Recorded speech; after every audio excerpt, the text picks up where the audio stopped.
Hello बच्चों, welcome back. Okay, तो आज हम लोग आज की इस क्लास को शूट कर रहे हैं मोबाइल में। ओके, स्क्रीन रिकॉर्डिंग कर रहे हैं। पिछला लेक्चर जो था क्लास में रिकॉर्डिंग था, कुछ बिजली के कारण की वजह से हम लोग इस लेक्चर को क्लास में शूट नहीं कर पाए हैं, बिजली प्रॉब्लम। ओके, तो इस लेक्चर को हम लोग यहाँ लैपटॉप एंड मोबाइल स्क्रीन पर शूट करने का कोशिश कर रहे हैं एंड आई होप आपको अच्छा लगेगा। ओके, तो ये लेक्चर नंबर आई थिंक 20 होगा। ओके, और डेट 8 तारीख 8/3/2023। ओके, 8/4/2023, 8/4/2023, 8 अप्रैल 2023 है, ठीक ना। तो इस लेक्चर को स्टार्ट कर देते हैं। ऑलरेडी 50 सेकेंड निकल गया है एंड ये क्लास 10th के लिए होगा। क्लास 10th केमिस्ट्री यानी कि रसायन शास्त्र चैप्टर नंबर 2, अम्ल क्षार और लवण, हिंदी में। ओके, इसका लेक्चर नंबर ये 20 चल रहा है केमिस्ट्री का। अगर आप लोग पीछे के लेक्चर नहीं देखे हो तो सारे देख लो, ठीक ना। हम लोग लाइन से बिहार बोर्ड 10वीं की सिलेबस कंप्लीट करा रहे हैं, ठीक ना। जो क्लास में जो कोचिंग में पढ़ाया जाता है उसी को हम लोग अपने क्लास में रिकॉर्डिंग करते हैं, रिकॉर्डिंग कैमरा से। ओके, देन हम लोग उसका एडिटिंग करते हैं। एडिटिंग करने के बाद में हम लोग उसको अपलोड कर देते हैं, ठीक ना।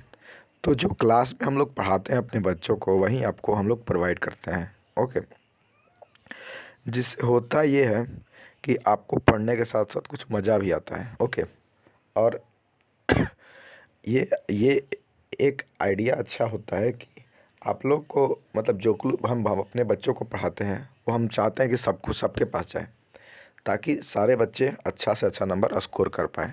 ओके, तो अगर आप लोगों को मेरा लेक्चर अच्छा लगता है एंड मैं कुछ भी पढ़ाता हूँ जो आसान भाषा में पढ़ाता हूँ, अगर आपको अच्छा लगता है तो प्लीज़ सपोर्ट करिए। ओके, और जो भी 10वां क्लास के विद्यार्थी हैं उनके पास शेयर करिए, ठीक ना।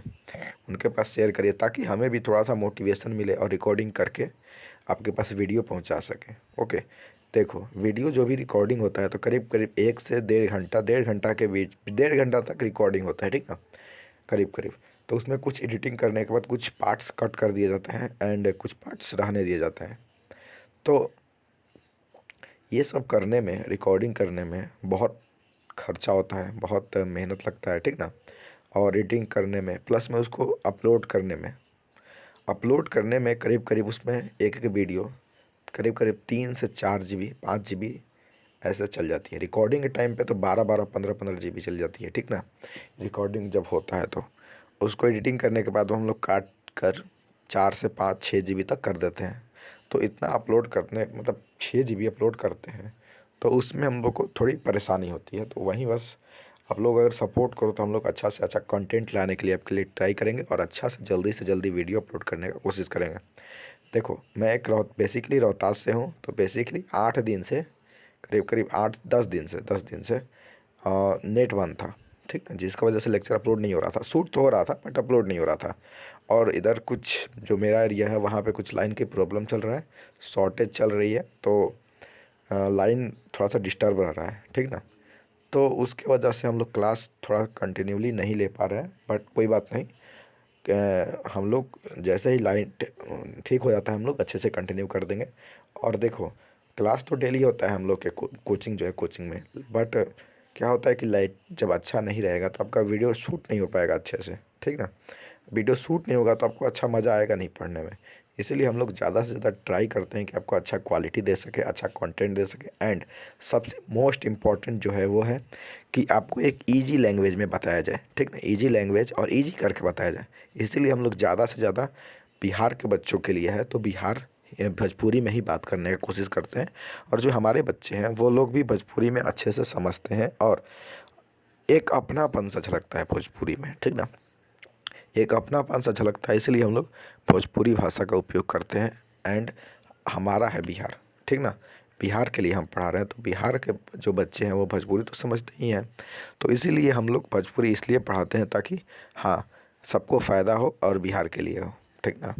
तो हम लोग जितना हो सके जितना आसान भाषा में करके बताने का प्रयास करते हैं ताकि आपको समझ में आ सके, ठीक ना। और ये भी चाहते हैं कि कोई भी टॉपिक जो 10th क्लास में हो, एक भी हमारे पढ़ाए गए टॉपिक में से बाहर से ना आए परीक्षा में, यानी कि हम लोग सारे टॉपिक को कवर करना चाहते हैं, प्लस में वीवीआई सवाल जो भी हैं उन सबको वीवीआई टिक करना चाहते हैं, और हम लोग सारे जितने भी सवाल होंगे वो सब हम लोग करेंगे, ठीक ना। अभी मेरी थोड़ी आवाज़ अच्छी नहीं आ रही होगी क्योंकि मेरा गला थोड़ा सा फंसा हुआ है, ठीक ना। और आज मैं रिकॉर्डिंग इसी वजह से नहीं कर पाया, करीब करीब मैं आज आधे घंटे का लेक्चर शूट कर लेता क्योंकि लाइट आ चुकी थी, ठीक ना। तो उसकी वजह से मेरा गला ख़राब था तो आवाज़ नहीं निकल रही थी अच्छे से, तो मैंने सोचा कि रिकॉर्डिंग आज कट कर देते हैं एंड 4-5 घंटे के बाद जब मेरी आवाज़ ठीक होगी तो मैं ट्राई करूँगा। तो अभी कुछ देर पहले मेरी थोड़ी आवाज़ अभी ठीक ठाक हुई है, मैं बिल्कुल भी अब बोल नहीं पा रहा था उस समय, तो अभी आवाज़ मेरी कुछ ठीक हुई तो मैं आपको इसे लेक्चर रिकॉर्डिंग करके आपको देता हूँ, ठीक ना। हो सके तो ये लेक्चर 8 तारीख को शूट हो रहा है, बट हो सके तो पिछले 10 दिन का लेक्चर जो मेरे लैपटॉप में भी पड़ा हुआ है वो सब पहले अपलोड हो जाएंगे, ठीक ना। देन इसके बाद ये सारे अपलोड होंगे, तो बस वेट करिए, हो सके तो 2 या 3 दिन के बाद ये लेक्चर आपको चले जाएंगे, तब आप लोग इसको अच्छे से देखिएगा, वॉच करिएगा एंड जो भी अच्छा लगे, नहीं समझ में आए तो पूछिएगा, ठीक ना।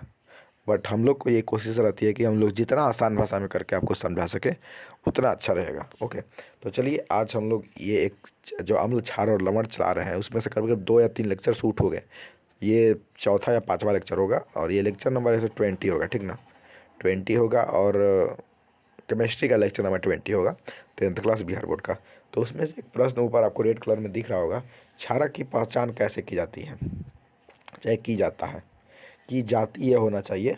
ये एक मेरे स्टूडेंट द्वारा लिखा गया है। ओके, मैं उसी का राइटिंग यहाँ पे उपयोग कर रहा हूँ एंड आपको मैं उसको समझाने का प्रयास करता हूँ कि जो मैंने आज क्लास में करवाया वो कैसे क्या हुआ। तो सबसे पहले मैंने ये क्वेश्चन करवाया कि क्षारक की पहचान कैसे की जाती है, तो इसका जवाब है कि सूत्र के अंत में, अगर देखो कोई भी फार्मूला होता है ना, फार्मूला जो केमिकल फार्मूला होता है उसके अंत में ओ यानी कि ऑक्सीजन या ओ एच यानी कि ऑक्सीजन हाइड्रोजन लगा हो तथा धातु के साथ संयोग किया हो तो वह क्षारक होता है। देखो जब कोई धातु और उसके आगे आगे नहीं पीछे ऑक्सीजन हो या ओ एच हो तो वो क्या हो जाता है, वो क्षार हो जाता है, ठीक ना। ये एक मात्र पहचान करने का तरीका है जो कि आप लोग एग्जाम में इसको यूज कर सकते हो, ठीक ना। पहले पूछे कि क्षारक की पहचान करो तो वहाँ पे ये देखना है कि कौन सा धातु है और उसके पीछे क्या लगा हुआ है, ओ या ओ एच। तो हम लोग इस निष्कर्ष से इस मतलब इस ट्रिक से हम लोग क्षारक को पहचान सकते हैं, क्षारक या क्षार को पहचाना जा सकता है। ओके, तो थोड़ी सी आवाज़ में कॉम्प्रोमाइज़ करिएगा क्योंकि आवाज़ अभी ठीक आ नहीं रही है। ओके, मैं भी अपना ट्राई करता हूँ कि मैं आपको बेस्ट दे सकूँ। ओके, तो हम लोग नीचे में लिखे हुए हैं ग्रीन कलर में जो कि है जैसे में NaO यानी कि सोडियम ऑक्साइड, ठीक ना। NaO लिखा हुआ है ना, यानी कि Na से क्या हो गया, सोडियम, सोडियम का एक धातु है और उसके पीछे क्या है, O है, ऑक्साइड, ठीक ना। O है, इसका मतलब ये क्या हो गया, क्षार हो गया। ओके, उसके बाद आगे दूसरा नंबर देखो, यहाँ पे लिखा हुआ FeOH, ठीक ना। दूसरा एग्जाम्पल में लिखा हुआ FeOH मतलब कहने का फेरस हाइड्रो ऑक्साइड हो गया, ठीक ना। यानी कि फेरस, Fe मतलब होता है लोहा, लोहा लोहा क्या है, लोहा एक धातु है और उसके पीछे क्या लगा हुआ, OH, तो ये क्या हो जाएगा, एक क्षार हो जाएगा।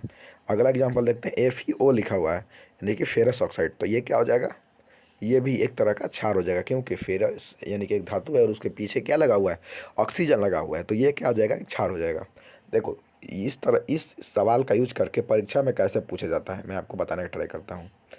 पूछता है कि निम्न में क्षारक की पहचान करें, 4 ऑप्शन दे देगा और पूछेगा कि इनमें से क्षारक की पहचान करो, तो हम लोग कैसे पहचान करेंगे। देखो सबसे पहले यहाँ पे लिखेंगे, ऑप्शन देखेंगे H2O, तो इसमें धातु कहाँ है, क्षारक की पहचान करने के लिए हम लोग को सबसे पहले ये देखना होता है कि क्षारक में धातु कहाँ है। H2O तो गैस है, नहीं जल है, जल तो ये तो होगा नहीं क्षारक, जल तो उदासीन होता है।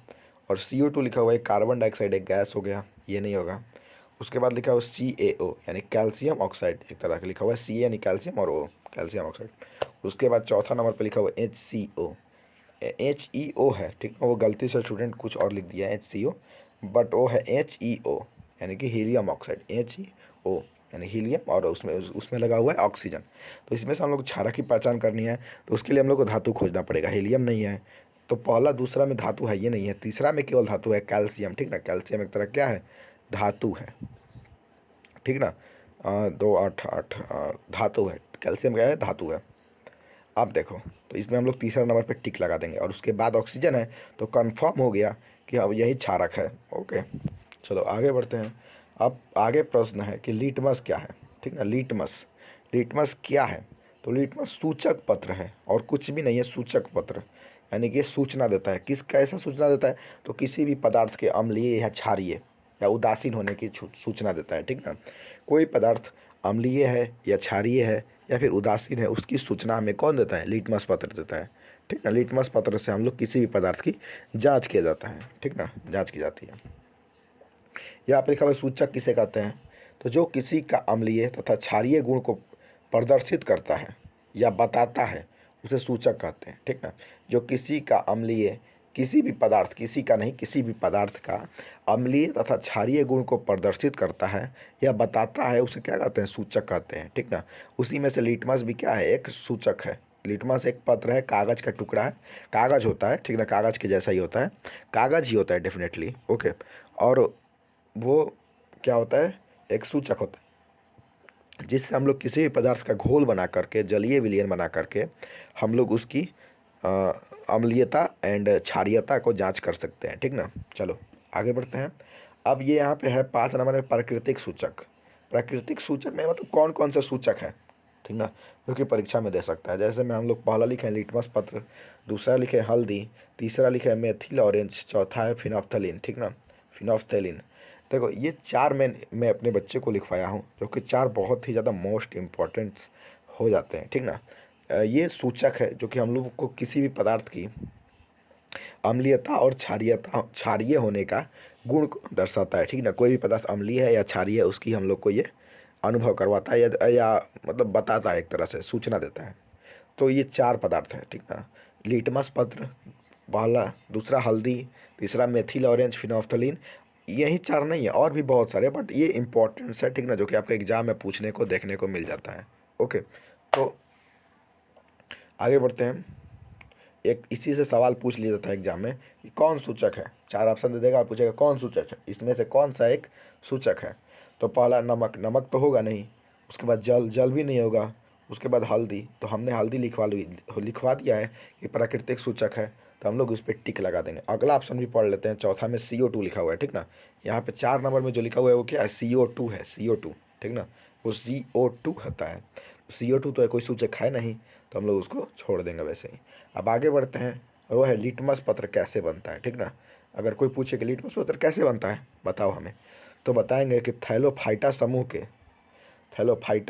एक है, ठीक ना, जिसमें पेड़ पौधों को रखा जाता है। थैलोफाइटा समूह के लीचेन, लीचेन लिखा हुआ है, ठीक ना। थैलोफाइटा समूह के लीचेन के पौधे से निकाला जाता है, ठीक ना। लिटमस पत्र कैसे बनता है? तो लीचेन के पौधे से बनाया जाता है या प्राप्त किया जाता है या निकाला जाता है, ठीक ना। लीचेन का पौधा, लीचेन बहुत इंपॉर्टेंट है, पूछ सकता है एग्जाम में ऑब्जेक्टिव सवाल में, ठीक ना। तो इसको आप लोग को पढ़ के जाना है, ओके। अगर आपको ये लेक्चर समझ में आया है तो प्लीज़ लाइक करो, ठीक ना, एंड चैनल को सब्सक्राइब करो, और प्लीज़ हो सके तो शेयर करो, ठीक ना, ताकि मेरा ये लेक्चर जो है कुछ ज़्यादा से ज़्यादा लोगों तक पहुँच सके, ओके। बस मैं इतना ही चाहता हूँ, ठीक ना। साहब इसका उपयोग करके सारे बच्चे अच्छे से अच्छा नंबर स्कोर कर पाए। मैं चाहता हूँ कि सारे बच्चों मेरे मतलब मैं जितना साधारण भाषा में या जितना सरल भाषा में आपको बताने का ट्राई करता हूँ, उतना ही इजी भाषा में आप लोग समझ सके, ठीक ना। इससे इजी भाषा में कोई नहीं समझा सकता है। चलो, तो मैंने जितने भी आज टॉपिक कवर किए हैं आज क्लास में, मैंने करीब करीब आधा घंटा विज्ञान का शूट हुआ, एंड कुछ और पढ़ाई हो रहा था, लाइट की वजह से थोड़ा सा डिस्टर्बेंस था, एंड आज मेरा कुछ तबीयत भी ख़राब थी, तो जिसकी वजह से अच्छा लेक्चर हो नहीं पाया था। बट अभी मैं थोड़ा सा अच्छा बेटर फील कर रहा हूँ, तो ये लेक्चर अभी मैं शूट कर देता हूँ, ठीक ना। तो चलो बस इस लेक्चर को यहीं पे ख़त्म कर देते हैं। 14:05 सेकेंड हो गए हैं, और अच्छा लगे तो प्लीज़ सपोर्ट करना यार। चलो बाय, टाटा। और अगला लेक्चर में फिर हम लोग आगे टॉपिक की बात करेंगे। तब तक के लिए धन्यवाद, ओके। इस टॉपिक को यहीं पे बंद कर देते हैं।